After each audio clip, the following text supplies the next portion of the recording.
கர்த்தருடைய பரிசுத்தமான நாம் மகிமைப்படுவதாக. ஆசீர்வாதமான ஒரு காலவேளையிலேயும் கர்த்தருடைய வார்த்தையினால் இன்றைக்கு உங்களை சந்திப்பதில் மிகுந்த சந்தோஷம். சங்கீதம் 91:1 இப்படி சொல்லுகிறது: உன்னதமானவரின் மறைவில் இருக்கிறவன் சர்வ வல்லவரின் நிழலில் தங்குவான்.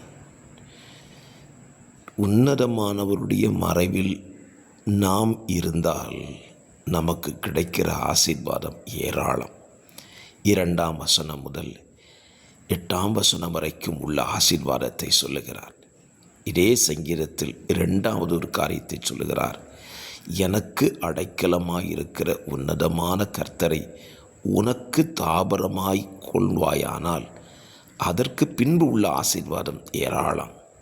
ஆகவே நமது வாழ்க்கையில் 2 காரியத்தை செய்ய தவறக்கூடாது. ஒன்று, அவருடைய நிழலில் அல்லது அவருடைய மறைவில் நாம் இருக்க வேண்டும்.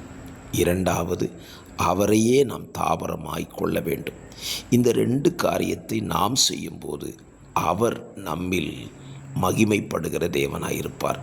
நமக்கு ஏராளமான நன்மைகளை செய்யவும் செய்வார். ஆகவே இந்த வாரத்தின் முதல் நாளிலே இந்த வார்த்தையை பிடித்து கொள்ளுங்கள். அவர் மறைவில் அவரை தாபரமாய் கொள்ளுங்கள்.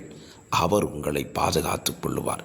பரிசுத்த பிதாவே, இந்த வார்த்தையின்படி உம்முடைய ஜனங்களை அப்படியே நடத்துவீராக. ஆமேன், ஆமேன்.